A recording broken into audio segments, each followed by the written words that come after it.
యోహాను రాసిన మొదటి పత్రిక 2వ అధ్యాయము 28 నుంచి 3వ అధ్యాయము 3వ వచనం వరకు మనం చదువుకుందాం.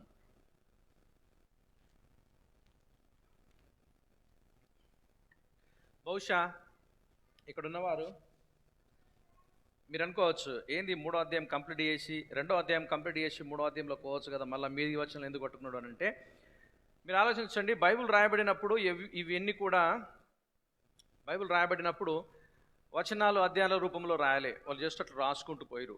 తర్వాత ఈజీగా ఉండడానికి పండితులైన వారు కొంతమంది ఆలోచించి అధ్యాయాలుగా వచనాలుగా వాటిని డివైడ్ చేశారు. అయితే మనం సందర్భాన్ని చూస్తే ఈ సందర్భము ఇంతకుముందు మాట్లాడుకున్న సందర్భము 27వ వచనం వరకు అయిపోతుంది. 28, 29 ఆ తర్వాత 1, 2, 3 వచనాలు ఒక సందర్భంలోనికి వస్తాయి. మనం ఆలోచిస్తే అప్పటి వరకు పౌలు చెప్పిన బోధ, చెప్పిన విధానం అనేది సబ్జెక్టు చేంజ్ అయిపోతుంది. చెప్పిన విషయాలని ఇంకొక భాగంలోనికి ఆయన తీసుకొని పోతున్నాడు. ఆ తీసుకొని పోతున్న భాగం అనేది ఎక్కడ ప్రారంభమవుతుంది అని అంటే 28వ వచనంలో ప్రారంభమవుతుంది. కాబట్టి అక్కడి నుంచి మనం చదువుదాము. దేవుని యొక్క సేవకుడు అపోస్తలుడు యోహాను చేసిన ఆ యొక్క బోధను మనం గుర్తిద్దాము. 28వ వచనం నుంచి ఈ విధంగా బైబిల్ చెప్తుంది. కాబట్టి చిన్నపిల్లలారా, ఆయన ప్రత్యక్షమగునప్పుడు ఆయన రాకడయందు మనము ఆయన ఎదుట సిగ్గుపడక ధైర్యము కలిగి ఉండునట్లు మీరు ఆయన యందు నిలిచి ఉండుడి. ఆయన నీతిమంతుడని మీరెరిగి ఉన్న ఎడల నీతిని జరిగించు ప్రతి వాడును ఆయన మూలముగా పుట్టి ఉన్నాడని ఎరుగుదురు. 3వ వచనము 3వ అధ్యాయము. మనము దేవుని పిల్లలమని పిలువబడినట్లు తండ్రి మనకెట్టి ప్రేమ అనుగ్రహించునో చూడుడి. మనము దేవుని పిల్లలమే, ఏతువు చేత లోకము మనలను ఎరగదు, ఎలయనగా అది ఆయనను ఎరగలేదు. ప్రియులారా, ఇప్పుడు మనము దేవుని పిల్లలమై ఉన్నాము. మనమిక ఏమవుదమో అది ఇంకా ప్రత్యక్షపరచబడలేదు, కానీ ఆయన ప్రత్యక్షమైనప్పుడు ఆయన ఉన్నట్లుగానే ఆయనను చూతుము గనక ఆయనను పోలియుందుమని ఎరుగుదుము. ఆయన యందు ఈ నిరీక్షణ పెట్టుకొనిన ప్రతి వాడును ఆయన పవిత్రుడై ఉన్నట్టుగా తన్ను పవిత్రునిగా చేసుకొనును. ప్రార్థన చేద్దాం. ప్రభువా, ఈ దినాన మరొకసారి ఈ విధంగా మిమ్మల్ని స్తుతించి ఆరాధించి ఈ విధంగా మీ గొప్పతనాన్ని, మీ మహిమను, మీ మహత్యమును గుర్తించే అవకాశం మీరు మాకు ఇచ్చారు. మీరు మనుషులమైన మాకు ఏం చెప్పాలనుకున్నారో, ఏమి ఉద్దేశించి సమయానుకూలంగా మా ఆలోచనలు స్థిరపరచడానికి ఏమి ఇవ్వనై ఉన్నారో అది మీ వాక్యంలో మాకు ఇచ్చారు. ఈ దినాన మీ వాక్యాన్ని మేము ధ్యానం చేస్తున్నప్పుడు ప్రభువా, మీ పరిశుద్ధాత్మ నడిపింపును మీరు మాకు అనుగ్రహించండి. మా బలహీనతలో మీరు బలవంతుడుగా మమ్మల్ని నడిపించమని, మీ సహాయము మాకు అనుగ్రహించమని, మేము నేర్చుకోవలసిన విషయాలు ప్రభు నేర్చుకున్నటకు మా మనసులను, హృదయాలను మీరు ప్రేరేపణ చేయమని, ప్రభు తెరువుమని యేసు నామములో ప్రార్థిస్తున్నాము తండ్రి, ఆమేన్. మనము ఈ మొదటి యోహాను రాసిన పత్రికలో చూస్తూ ఉన్నాము. ఈ 2వ అధ్యాయము, మొదటి అధ్యాయము, 2వ అధ్యాయము, 2వ అధ్యాయంలోని 27 వచనాల వరకు భక్తుడైన ఈ యోహాను ఒక రకమైన కాంటెక్స్ట్ను, ఒక రకమైన విధానాన్ని డీల్ చేస్తున్నాడు. ఏంది అనంటే, మొట్టమొదటిగా రిలేషనల్ అని అంటారు, దాన్ని ఏమంటారంటే సంబంధాలకు సంబంధించినట్టుగా. రెండవదిగా డాక్ట్రినల్, సిద్ధాంతాలకు, బోధకు సంబంధించినట్టుగా. మూడవదిగా నైతికంగా. యాక్చువల్గా దీన్ని ఫస్ట్ నైతికంగా పెడతారు, బట్ దీని యొక్క ఉద్దేశం ఏంటి అని అంటే సంబంధాలకు సంబంధించినట్టుగా. అంటే నైతికంగా, డాక్ట్రినల్గా వీటిని మళ్ళొకసారి ఆలోచిస్తే సంబంధాలకు సంబంధించినట్టుగా. నువ్వు దేవుణ్ణి ప్రేమిస్తే ఇతరులను ఏ విధంగా నువ్వు గౌరవిస్తున్నావు, ఇతరుల గురించి నువ్వు ఏ విధంగా ఆలోచిస్తున్నావు, అది నువ్వు దేవుణ్ణి ప్రేమిస్తున్నావా లేదా అనే సంగతిని ప్రూవ్ చేస్తుంది. ఒకవేళ దేవుణ్ణి ప్రేమిస్తే నిజమైన విధానము లేకపోతే బోధను నువ్వు కలిగి ఉంటున్నావా, నువ్వు వినే వాక్యం ఎలా ఉంటుంది, నువ్వు చూసే విధానం ఏ విధంగా ఉంటుంది, అవి నేను నిజంగా ఆత్మీయతలో పురికొల్పే విధంగా ఉంటుందా లేక వేరే విధంగా ఉంటుందా, నీ నమ్మిక యేసుక్రీస్తు గురించి ఏ విధంగా ఉంది, నీ యొక్క విశ్వాసము పరిశుద్ధాత్మను గురించి ఏ విధంగా ఉంది, ఈ లోకం గురించి ఏ విధంగా ఆలోచిస్తున్నావు, రాబోయే లోకం గురించి ఏ విధంగా ఆలోచిస్తున్నావు. ఆ తర్వాత ఎథికల్గా నైతికమైన విలువలను గురించి ఇంతవరకు తెలియజేస్తూ ఉంటున్నాడు.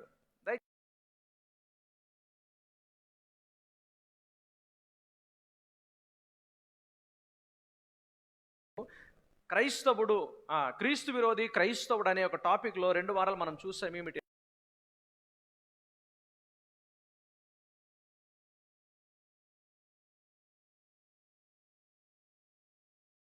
చేస్తున్నాము? కొన్నిసార్లు మనం సహవాసం చేసేవారు సహవాసం నుంచి తొలగిపోయిన వారు కావచ్చు, విశ్వాసం నుంచి తొలగిపోయిన వారు కావచ్చు.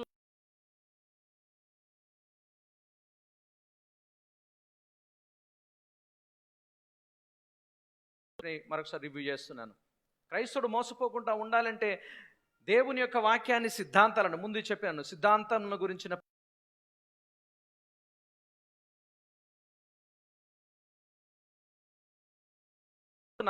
పరిశుద్ధాత్ముడు నిజంగా నీ జీవితంలో ఉండి నడిపించగలిగిన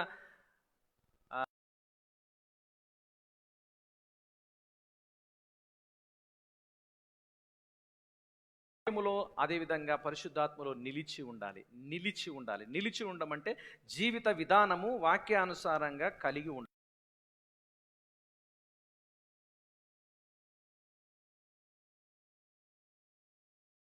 అసలు క్రైస్తవులు అని చెప్పుకునేవారు నిజమైన క్రైస్తవులు కాదు వాళ్ళు, కానీ క్రైస్తవులు అని చెప్పుకునే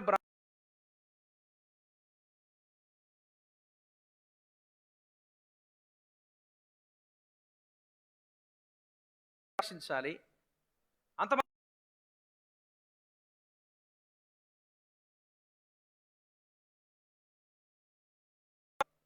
అదేవిధంగా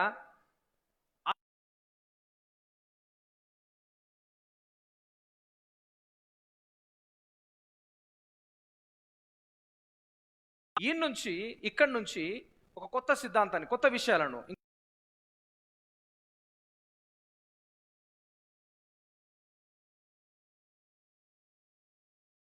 మరెవరు దేవుని సన్నిధి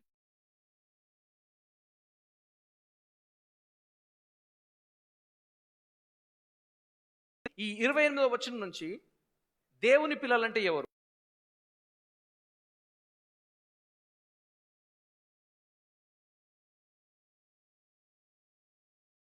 ఓకే, పోయిన వారము అటుపోయిన వారం ఏం నేర్చుకున్నామంటే క్రీస్తు విరోధులు ఎవరు, నిజమైన క్రైస్తవులు ఎవరు?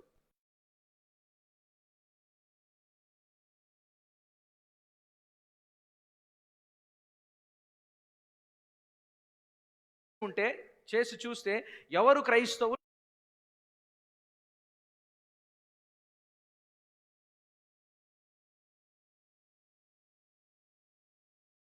దేవుని పిల్లలకు ఒక ప్రత్యేకమైన స్థానాన్ని ఇచ్చాడు. ఇంతవరకు మనం ఆలోచిస్తే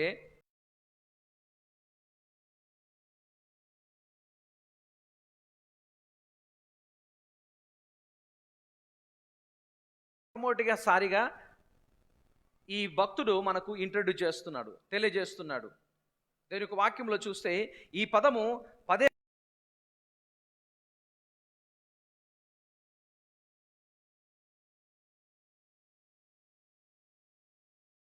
మూడో అధ్యాయం 2వ వచనం చూడండి. 3వ అధ్యాయం 1వ వచనంలో మనము దేవుని పిల్లల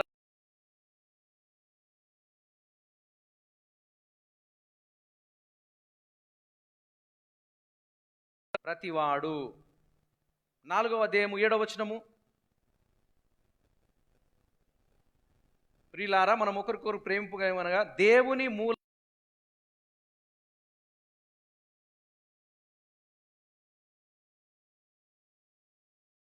ఎరుగును.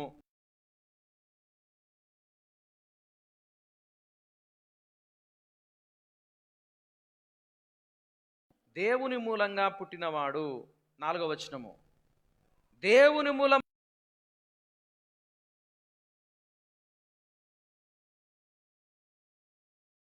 దేవుని మూలముగా పుట్టినవాడెవడునో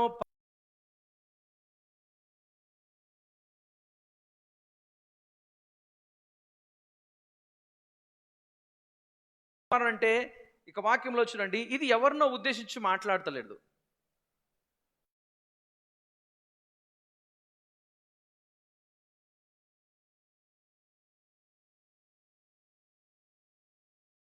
వారెవరు?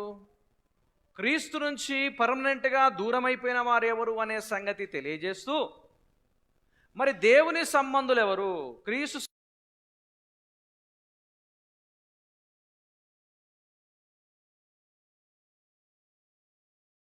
పరిశీలన చేస్తా. ఓకే, నేను నా మనసులో సీన్లు పరిశీలన చేస్తా. ఏమనంటే ఈయనకు నిజంగా క్రైస్తవ గుణాలు ఉన్నాయా? ఈ సందర్భముతో ఈ ఉద్దేశము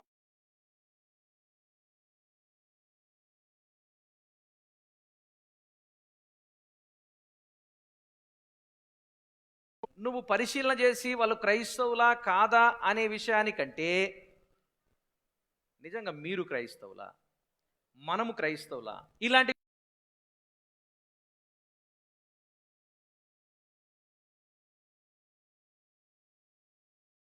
చేస్తున్నట్టుగా దేవుని యొక్క వాక్యంలో చూస్తాము. అయితే ఈ 5 వచనాల్లో గ్రంథకర్త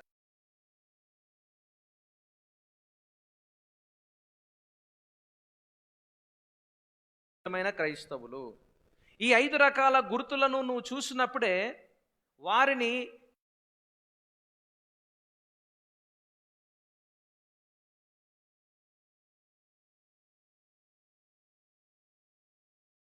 దీంట్లో తెలియజేస్తున్నట్టుగా మనం చూస్తాము. ఆలోచించండి, ఆ యొక్క 5 గుర్తులు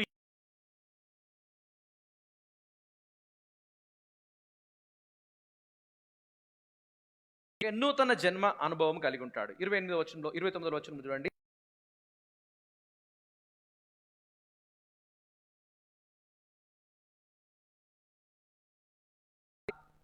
నీతిని జరిగించు ప్రతి వాడు ఆయన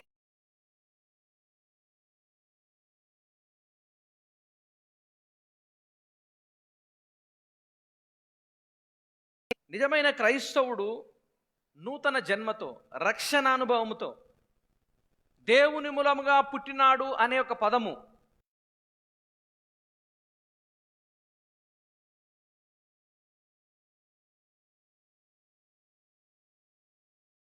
ఒప్పుకోవడం ద్వారా ప్రారంభమవుతుంది. దయచేసి ఇది ఎవరో కలిగిస్తే కాదు, ఎవరో నిన్ను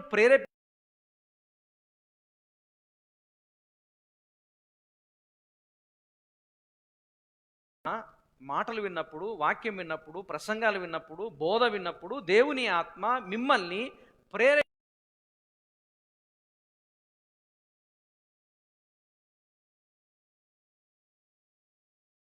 అంటే రక్షణ, ఈ రక్షణ అనేది ప్రతి ఒక్కరికి కూడా అవసరము.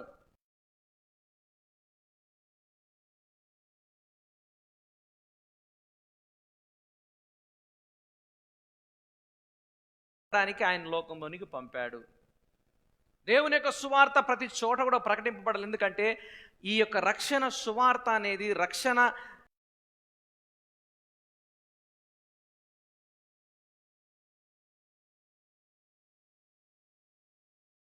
అంటే ఏంది?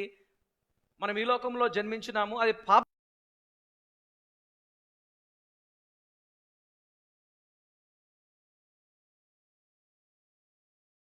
విధేయతతో, దేవునికి విరుద్ధమైన పనులతో, ఆలోచనలతో ప్రారంభమైంది.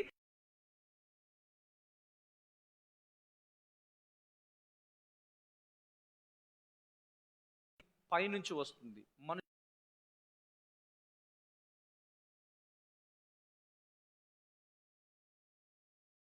ప్రణాళికలో నీకు ఆయన మనసు ఇవ్వాలి. నీలో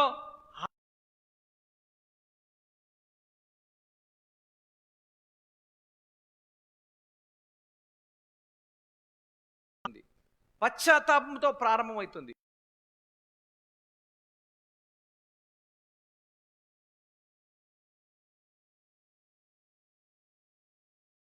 ఉంటే వాటిని నిజంగా ఒప్పుకున్న సమయంలో నీకు నిజంగా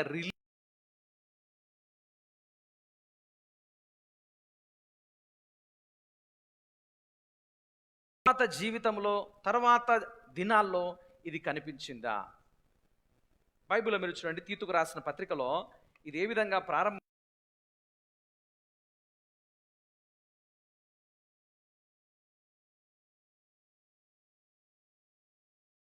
మూలంగా కాక తన కనికరము చొప్పుననే, చదవండి, పునర్జన్మ సంబంధమైన స్నానము ద్వారాను పరిశుద్ధాత్మ మనకు నూతన స్వభావము.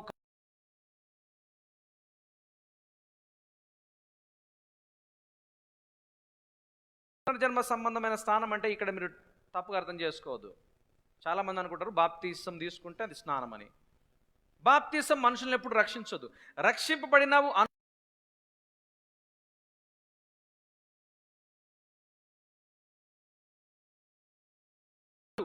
నేను క్రీస్తుతో సిలువ వేయబడ్డాను, క్రీస్తులో నూతనముగా జన్మించాను కాబట్టి నేను క్రీస్తుకు సంబంధించిన వాడవని నువ్వు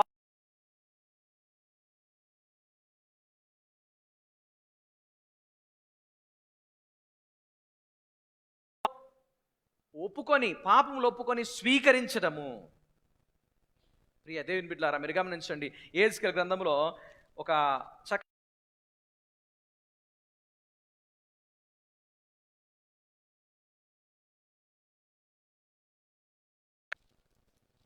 యెహెజ్కేలు గ్రంథము 36 అధ్యాయం 26-25 వచనం చూడండి. మీ అపవిత్రత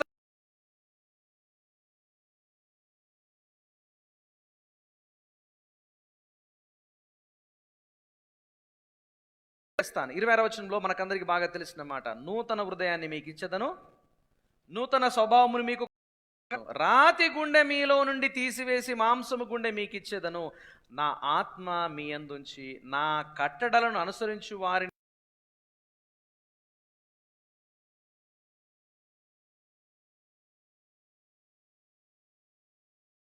అంగీకరించినప్పుడు హృదయాన్ని పవిత్రపరుస్తాడు, కడుగుతాడు, తోముతాడు. మన భాషలో చెప్పాలంటే ఎప్పుడు కూడా ఆ కడిగిన తర్వాత ఏం చేస్తాడంట, నూతన స్వభావాన్ని ఇస్తాడు, నూతన హృదయాన్ని ఇస్తాడు, నూతన విధానాన్ని.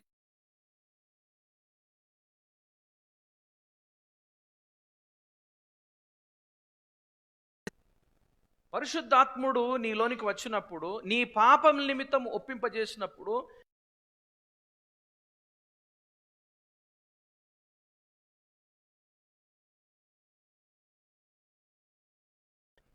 అపవిత్రతను శుభ్రపరిచినట్టుగా, మాలిన్యాన్ని శుభ్రపరిచినట్టుగా, దైవ విరుద్ధమైన కార్యాలు, ఆలోచనలు,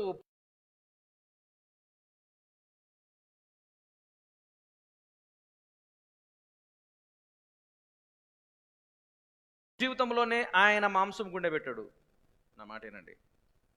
జీవితాన్ని కంపుకున్న చోటనే నూతన జీవితాన్ని, నూతన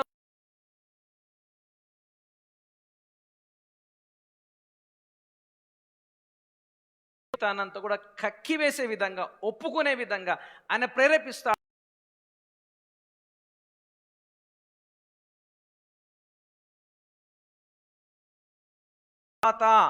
ఆయన నూతన జీవితాన్ని, నూతన హృదయాన్ని, నూతన ఆలోచనలు, నూతన చిత్తాన్ని, తలంపులను ప్రభు ఇస్తాడు. ఇక్కడ ఒక సంగతి గమనించాలి.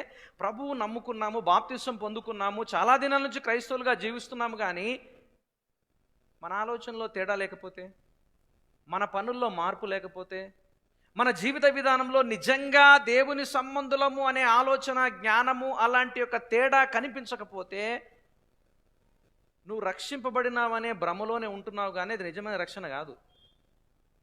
నిజమైన రక్షణ ఏమిటి అనంటే, దేవుని కొరకు పవిత్రంగా, పరిశుద్ధంగా బ్రతకాలని. దేవుని పిల్లలు అనంటే, దేవుని సంబంధికులు అనంటే అది రక్షణతో, పునర్జన్మ సంబంధమైన నూతన జీవితముతో ప్రారంభమవుతుంది. ఇక్కడ ఒక సంగతి నేను చెప్తాను, జాగ్రత్త. అంటే ఆయన పాత హృదయాన్ని తీసేస్తాడు, మాలిన్యాన్ని కడిగి వేస్తాడు. అప్పుడు నూతన జీవితాన్ని, నూతన హృదయాన్ని, నూతన తలంపుల్ని ఇస్తాడు. మరొకసారి గుర్తు చేస్తున్నాను, కంపున్న చోట ఆయన నూతన హృదయాన్ని ఇవ్వడు. అపవిత్రత ఉన్న చోట క్రైస్తవుడుగా నూతన జన్మ ప్రభు మార్చాడు, నూతన జన్మ ఇచ్చినాడు అని అనుకోవడం చాలా తప్పు. నూతన జన్మ, నూతన హృదయము ఎక్కడ ప్రభువిస్తాడు అనంటే అంత కడిగిన తర్వాత. కడగడానికి నీ పాపములు నీవు ఒప్పుకోవాలి, ఆయన ఎదుట పాపములు ఒప్పుకోవాలి. అందుకని చాలా చక్కగా మనం చూసాం 1వ అధ్యాయంలో 8వ వచనంలో, మన పాపములను మనం ఒప్పుకునేడలా ఏంటది, ఆయన నీతిమంతుడు, న్యాయవంతుడు కాబట్టి మన ప్రతి పాపముల నుండి ఆయన ఏం చేస్తాడు, పవిత్రులుగా చేస్తాడు. ఇక్కడ ఒక సంగతి చెప్తాను, మీరు వినండి. నూతన జీవితము అనంటే ఇంతకుముందున్న జీవితం గురించి ఆలోచిద్దాం. ఇప్పుడు నా వైపు చూడండి. ఇంతకుముందు జీవితం, మనం ఎక్కడ పుట్టాలో మనం నిర్ణయించుకున్నామా? ఎవరికి పుట్టాలో మనం నిర్ణయించుకున్నామా? మన పేరును అంతెందుకు మన పేరు మనం నిర్ణయించుకున్నామా? నీకు నచ్చినా నచ్చకున్నా ఆ పెట్టిన పేరే నడుస్తుంది. కొన్నిసార్లు మన ఇంటి పేరు చాలా కన్ఫ్యూజన్గా నవ్వుకునే విధంగా ఉంటుంది. బట్ తప్పదు. మనం ఎక్కడ పుట్టాలనో, ఎవరికి పుట్టాలనో, ఎలా ఉండాలో అనేది మనం నిర్ణయించుకోలేదు. అది మన పని కాదు. ఇక్కడ ఒక సంగతి చెప్తా, క్రీస్తులో నూతనంగా జన్మించాలంటే నీ పాత్ర ఏముండదు. అర్థమైందా? నువ్వు లోకంలోనికి వచ్చేటప్పుడు ఎంత కష్టపడ్డావు? ఏమైనా సహకరించినావా? నువ్వు ఎవరికి పుట్టాలి, ఎక్కడ పుట్టాలి, ఏ పేరు పెట్టుకోవాలనేది నీకు ఏం తెలియదు. ఒక ఏజ్కి వచ్చేంత వరకు. నూతన జన్మ కూడా సేమ్ అంతే. ఆయన ఎన్నుకున్న వారికి, ఆయన చిత్తంలో ఉన్న వారికి ఎవరిని ఎప్పుడు రక్షించాలో ఆయన ఆలోచన చేత ఆయన రక్షిస్తాడు. రక్షణకు కావలసిన పరిస్థితులను ఆయన నెలకొల్పుతాడు. హృదయాన్ని ప్రేరేపిస్తాడు. ఆలోచనలో మార్పు తీసుకొచ్చే విధంగా చేస్తాడు. చాలాసార్లు ఇది తప్పు అని తెలిసినా కూడా కొన్నిసార్లు మనము చేయకుండా ఆగలేకపోతాం. నా మాటలు మీకు అర్థమవుతున్నాయా? ఈరోజు దేవుని యొక్క సంఘానికి వెళ్ళాలి, సంఘంతో గడపాలి. ఎంతమంది తెలియదు సంగతి? అందరికి తెలుసు. ఎందుకు మనలో కొంతమంది రాలేకపోయారంటే దాన్ని మనము దాటి వేయడం అనేది చాలా కష్టం. ఇక్కడ ఒక సంగతి గమనించండి, నూతన జన్మ కూడా దేవుని యొక్క ప్రణాళికలో ఆయన చిత్తములో ఉన్న వారిని ఆయన రక్షించుకుంటాడు. ఆయన వాతావరణాన్ని ఆ విధంగా సృష్టిస్తాడు. నీలో ఉన్న ఆలోచనలో మార్పు తీసుకొస్తాడు. ఆ నూతన జన్మ అనేది దేవుని చేత చాలా సింపుల్గా లోకంలోనికి రావడానికి మన యొక్క తనేమంటారు సహకారం లోకంలో ఏం లేదు. ఉందా మనలో? మన పేరు మనం సెలెక్షన్ చేసుకోవాలి. మన తల్లిదండ్రులు మనకు తెలియదు, ఏ ఊరిలో పుట్టాలో తెలియదు. దేవుడు ఆ విధంగా మన లోకంలో పంపించాడు. ఆత్మీయ విషయంలో కూడా నూతన జన్మలో కూడా సేమ్ అంతే. నువ్వు నూతనంగా జన్మించబడాలంటే చాలామంది కొన్ని టెక్నిక్స్, ట్రిక్స్, కథలు, కారకాలు చాలా చెప్తారు. అది కాదు.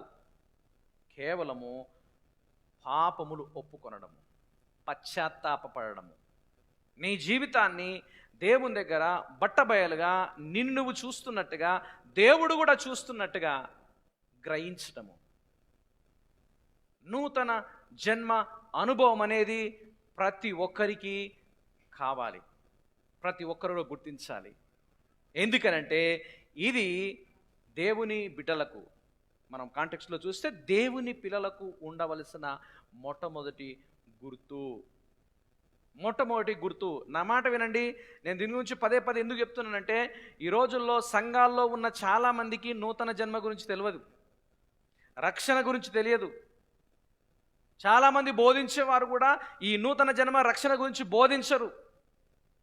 కారణం ఏమిటి అనంటే ఇది చాలా స్పష్టంగా మనుషులను భయపెట్టే విధంగా ఉంటుంది. మనుషులను భయపెట్టిస్తే ఆయనతో సంఘం విడిచిపోతారని కొంతమంది పాస్టర్లు ఈ మాటలు చెప్పరు. కానీ గుర్తుంచుకోండి,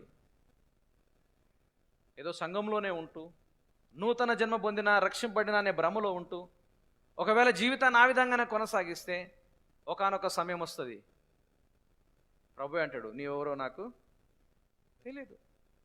ప్రభు నేను చర్చిపోయినా కావచ్చు, నేను సహాయం చేసినా కావచ్చు, నువ్వు ఈ లోకంలో ఎన్ని చేసినా, ఎన్ని విధాలుగా నువ్వు ప్రయాసపడినా అసలైన వాస్తవాన్ని నువ్వు గుర్తించకపోతే నీలో ఉన్న క్రీస్తు యొక్క అవసరతను, నీకు క్రీస్తు అవసరతను, రక్షణ అవసరతను, పరిశుద్ధాత్మని యొక్క అవసరతను నువ్వు గుర్తించి పశ్చాత్తాపడకపోతే ఆ నూతన జన్మ అసాధ్యము.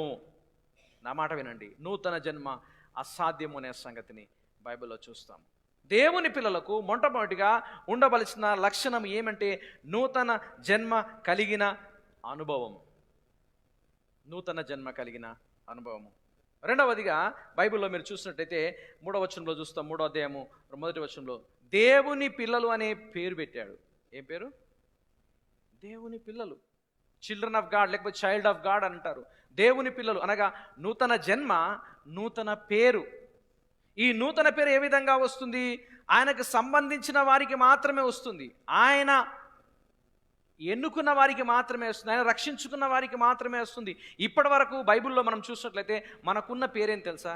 ఎఫెసు రాసిన పత్రిక ప్రకారం చూస్తే మనము ఉగ్రతకు సంబంధించిన వారము, చీకటి సంబంధులము, దేవుణ్ణి ఎరగని వారము, అయోమయ పరిస్థితుల్లో ఉన్నవారము, దేవుని గుర్తించని వారము, నా మాట వినండి, దేవుని గుర్తించని వారిగా, ఆయనకు దూరస్థులముగా, ఆయనకు ఉగ్రతకు పాత్రులముగా ఉండే